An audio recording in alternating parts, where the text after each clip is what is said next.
Hi everyone, welcome back to Manu teachers channel. So ఇవాల్టి క్లాస్లో డివైఓకి సంబంధించి ఇంకొన్ని ప్రాక్టీస్ క్వశ్చన్స్ అయితే మేము ముందుకు తీసుకొచ్చేసాము. సో మన ఛానల్లో ఇప్పటిదాకా ఈ సిరీస్ అయితే నడుస్తుంది. డివైఓకి సంబంధించిన ప్రాక్టీస్ క్వశ్చన్స్ అయితే తీసుకొస్తున్నాము. ప్రీవియస్ ఇయర్ క్వశ్చన్స్ కూడా ఇవి, అండ్ అలాగే డైట్ వాళ్ళకు కూడా ఇవి యూజ్ అవుతాయి. సో ఈ కింద ఇచ్చిన క్వశ్చన్స్ అనేటివి సరిగ్గా గమనించండి. అండ్ అలాగే మనకి ఇప్పటిదాకా జరిగిన క్లాసెస్ మీరు చూడలేదంటే కనుక ఈ వీడియో ఎండింగ్లో ప్లేలిస్ట్ రూపంలో ప్రొవైడ్ చేస్తాము, అక్కడ నుంచి చూసేయచ్చు. సో అదే ప్లేలిస్ట్లో సిలబస్కి సంబంధించిన డివైఓ ఎగ్జామ్ సిలబస్కి సంబంధించిన వీడియో కూడా ఉంది. So coming to today's class, ఇవాళ క్లాస్లో మనం ఫస్ట్ క్వశ్చన్ చూసుకున్నట్టయితే, క్రింది వాటిలో 1997 ఆమోదించబడిన క్యోటో ప్రోటోకాల్ యొక్క ప్రాథమిక లక్ష్యం ఏది? ఆప్షన్ ఏ, ప్రపంచ వాణిజ్య ఒప్పందాలను ప్రోత్సహించడం. ఆప్షన్ బి, ప్రపంచవ్యాప్తంగా అణుశక్తికి తొలగించడం. ఆప్షన్ సి, గ్రీన్ హౌస్ వాయు ఉద్గారాలను తగ్గించడానికి చట్టబద్ధంగా కట్టుబడి ఉండే లక్ష్యాలను నిర్దేశించడం. ఆప్షన్ డి, శిలాజ ఇంధన పరిశ్రమలకు నిధులు సమకూర్చడం. సో ఇక్కడ మనకి క్వశ్చన్ ఏంటి, 1997లో ఆమోదించబడిన క్యోటో ప్రోటోకాల్ ఏదైతే ఉందో దాని యొక్క ప్రాథమిక లక్ష్యం ఏది అనేసి అంటున్నారు.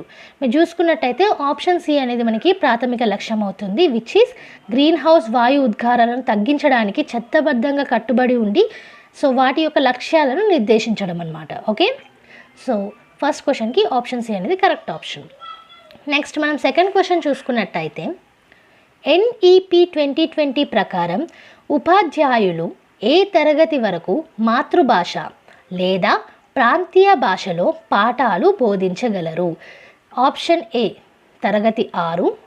ఆప్షన్ బి, తరగతి 12.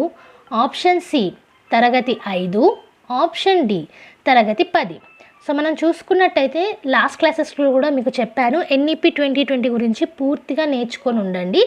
ఎందుకు అంటే NEP 2020, NCF 2005 ఇలాంటి వాటి నుంచి CCE కానివ్వండి చాలా వరకు మనకి క్వశ్చన్స్ అనేటివి వస్తాయి, RT, PWD ఇలాంటివి. ఓకే, సో ఇక్కడ మనకు అడిగిన క్వశ్చన్ ఏంటి, NEP 2020 ప్రకారం చూసుకున్నట్టయితే టీచర్స్ ఎవరైతే ఉన్నారో ఏ క్లాస్ వరకు మాతృభాష లేదా ప్రాంతీయ భాషలో బోధించాల్సి వస్తుంది అనేసి అడుగుతున్నారు.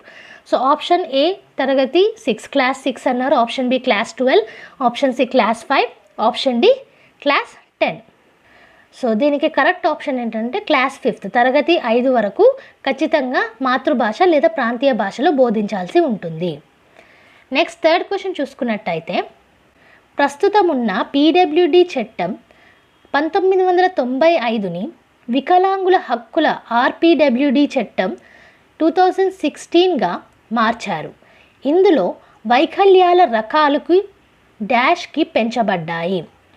Option A 18, option B 19, option C 20, option D 21. So ఇంతకుముందు చెప్పాను కదా, PWD చట్టం కింద కూడా మనకి చాలా వరకు క్వశ్చన్స్ అడిగే అవకాశం ఉంటుంది, అది కూడా తెలిసి పెట్టుకోండి. ఇక్కడ సింపుల్ క్వశ్చన్ ఏమడిగారు మనకి, 1995లో PWD చట్టం ఏదైతే ఉందో అది 2016లో RPWD చట్టం కిందకు వచ్చింది. సో PWD చట్టంలో ఉన్న ఈ వైకల్యాల రకాలు ఏవైతే ఉన్నాయో వాటిని పెంచబడ్డాయి అన్నమాట. ఏ అంకె వరకు పెంచబడ్డాయి అనేసి అడుగుతున్నారు RPWD చట్టంలో. సో మనం చూసుకున్నట్టయితే ఆప్షన్స్లో 18 ఇచ్చారు, 19 ఇచ్చారు, 20 ఇచ్చారు, 21 ఇచ్చారు. సో వికలాంగుల వైకల్య రకాలు చూసుకున్నట్టయితే ఆప్షన్ డి 21 రకాలన్నమాట RPW చట్టం కింద. ఓకే, సో ఇది గుర్తుపెట్టుకోండి. నెక్స్ట్ చూసుకున్నట్టయితే ఫోర్త్ క్వశ్చన్, ఏ అంతర్జాతీయ సంస్థ లేదా ఏజెన్సీ ఉపాధ్యాయ విద్యను దాని ప్రధాన లక్ష్యంగా సమర్థిస్తుంది? So option A UNESCO, option B WHO, option C UNICEF, option D CBSE. So ఏమడుగుతున్నారు మనకి, ఈ ఇంటర్నేషనల్ సంస్థ లేదా ఏజెన్సీ ఉంటున్నాయి కదా, సో వాటిలో ఏ ఏజెన్సీ అనేది టీచర్ యొక్క ఎడ్యుకేషన్ అనేది ఉంటుంది కదా దాన్ని లక్ష్యంగా సమర్థిస్తుంది అనేసి అడుగుతున్నారు. ఆప్షన్స్లో మనకి యునెస్కో ఇచ్చారు, WHO ఇచ్చారు, యూనిసెఫ్ ఇచ్చారు, అండ్ CBSE ఇచ్చారు. సో కరెక్ట్ ఆప్షన్ వచ్చేసి మనకి యునెస్కో అవుతుంది. ఓకే, ఎందుకు అనగా ఇక్కడ మీరు చూసుకున్నట్టయితే ఈ అంతర్జాతీయ ఏజెన్సీస్లో యునెస్కో మనకి టీచర్ విద్యను ప్రోత్సహిస్తుంది. యూనిసెఫ్ అనేది చిల్డ్రన్స్కి సంబంధించి చూసుకుంటుంది. WHO అనేది ఆరోగ్యానికి సంబంధించి చూసుకుంటుంది. CBSE అనేది మనకి సెంట్రల్ సిలబస్కి సంబంధించి బోర్డు అనమాట. ఓకే, సో ఇక్కడ కరెక్ట్ ఆప్షన్ మనకి యునెస్కో, ఆప్షన్ ఏ అవుతుందన్నమాట. ఇక చివరి ప్రశ్న చూసుకున్నట్టయితే సమ్మిళిత విద్యకు భౌతిక అవరోధాన్ని గుర్తించండి. ఆప్షన్ ఏ అందుబాటులో లేని మరుగుదొడ్లు, ఆప్షన్ బి తక్కువ రెమ్యునరేషన్, ఆప్షన్ సి ఉపాధ్యాయులకు తగిన శిక్షణ లేకపోవడం, ఆప్షన్ డి తల్లిదండ్రులు ఉపాధ్యాయుల సంఘం యొక్క క్రమానుగత సమావేశాలు. సో ఇక్కడ కూడా మనకి ఏమని అడుగుతున్నారు అంటే సమ్మిళిత విద్య ఈ జరపడానికి భౌతికంగా ఏది మనకి అడ్డంకి అవరోధాన్ని కలిగిస్తుంది అనేసి అడుగుతున్నారు.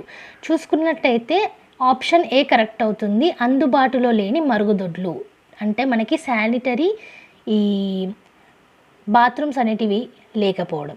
ఓకే, సో ఆప్షన్ బిలో మనకి తక్కువ రెమ్యునరేషన్ అనేది ఇచ్చారు. ఆప్షన్ సిలో ఉపాధ్యాయులకు తగిన శిక్షణ లేకపోవడం అని ఇచ్చారు. తల్లిదండ్రులు ఉపాధ్యాయుల సంఘం యొక్క క్రమానుగత సమావేశాలను ఆప్షన్ డిలో ఇచ్చారు. కానీ మెయిన్గా అవరోధం కలిగించేది మాత్రం అందుబాటులో లేని మరుగుదొడ్లు మాత్రమే. ఓకే, సో మళ్ళీ ఒకసారి చూద్దాము మీకు ఎంతవరకు గుర్తుందనేసి. సో క్రింది వాటిలో 1997 ఆమోదించబడిన క్యోటో ప్రోటోకాల్ యొక్క ప్రాథమిక లక్ష్యం ఏది? ఇవన్నిట్లలో మనకి ప్రాథమిక లక్ష్యం ఏది? గ్రీన్ హౌస్ వాయు ఉద్గారాలను తగ్గించడానికి చట్టబద్ధంగా కట్టుబడి ఉండే లక్ష్యాలను నిర్దేశించడం. సో ఇది మనకి క్యోటో ప్రోటోకాల్ వాళ్ళు ఆమోదించిన ప్రాథమిక లక్ష్యం. సో ఆప్షన్ సి అనేది కరెక్ట్ అవుతుంది. నెక్స్ట్ సెకండ్ క్వశ్చన్ చూసుకున్నట్టయితే NEP 2020 ప్రకారం ఉపాధ్యాయులు ఏ తరగతి వరకు మాతృభాష లేదా ప్రాంతీయ భాషలో పాఠాలు బోధించగలరు? అనగా మనకి తరగతి 5 వరకు కూడా మాతృభాష లేదా ప్రాంతీయ భాషలో పాఠాలు బోధించవలసి ఉంటుంది. ఇక మూడవ ప్రశ్న చూసుకున్నట్టయితే ప్రస్తుతం ఉన్న PWD చట్టం 1995ని వికలాంగుల హక్కుల RPW చట్టం 2006గా మార్చారు. ఇది తెలిసిందే. ఇది కూడా వన్ ఆఫ్ ద క్వశ్చన్ లెక్క మీకు వస్తుందండి. PWD చట్టం అనేది ఎప్పుడొచ్చింది, RPWD చట్టం అనేది ఎప్పుడొచ్చింది, సో ఈ చట్టం అనేది RPW చట్టంగా ఎప్పుడు మారింది, ఇలాంటి క్వశ్చన్స్ కూడా వస్తాయి. ఓకే, సో అవి గుర్తుంచుకోండి. ఇందులో వైకల్యాల రకాలు ఎన్ని పెంచబడ్డాయి అనగా మనకి ఆప్షన్ డి 21 పెంచబడ్డాయి అన్నమాట. ఓకే, నెక్స్ట్ క్వశ్చన్ నెంబర్ 4 చూసుకున్నట్టయితే ఏ అంతర్జాతీయ సంస్థ లేదా ఏజెన్సీ ఉపాధ్యాయ విద్యను దాని ప్రధాన లక్ష్యంగా సమర్థిస్తుంది అనగా యునెస్కో అండి. ఓకే, యునెస్కో అనేది మనకి ఉపాధ్యాయ విద్యను ప్రధాన లక్ష్యంగా సమర్థిస్తుంది ఇంటర్నేషనల్ ఏజెన్సీస్లో లేదా ఇంటర్నేషనల్ ఆర్గనైజేషన్. ఇక చివరి ప్రశ్న చూసుకున్నట్టయితే సమ్మిళిత విద్యకు భౌతిక అవరోధాన్ని గుర్తించండి అనగా ఆప్షన్ ఏ మనకి కరెక్ట్ అవుతుంది. అందుబాటులో లేని మరుగుదొడ్లు వల్ల సమ్మిళిత విద్యకు భౌతిక అవరోధం ఫిజికల్ ఈ బ్యారియర్ అనేది ఏర్పడుతుంది. ఓకే, సో ఇది ఇవాల్టి క్లాస్లో కొన్ని DYO ప్రాక్టీస్ క్వశ్చన్స్ అయితే చూసాము. ఈ వీడియో మీకు హెల్ప్ఫుల్ అనిపిస్తే అండ్ అలాగే మంచి మంచి వీడియోస్ అనేవి మీకు కావాలనిపిస్తే లైక్ చేసేయండి అండ్ ఛానల్ని సబ్స్క్రైబ్ చేసుకోండి. మన ఛానల్లో every Tuesday and Friday regular videos అయితే అప్లోడ్ చేస్తాము. ఏ వీడియో కూడా మిస్ కాకుండా చూడాలంటే కనుక మీరు చేయాల్సిందల్లా సబ్స్క్రైబ్ చేసుకున్న తర్వాత పక్కనే ఉన్న బెల్ ఐకాన్ని ప్రెస్ చేయడం. మంచి మంచి వీడియోస్ అనేవి వస్తూనే ఉంటాయి కాబట్టి like, share and subscribe. And next వీడియోతోటి మళ్ళీ కలుద్దాం. అంతవరకు eat, sleep, learn and repeat. And thank you for watching. Bye bye.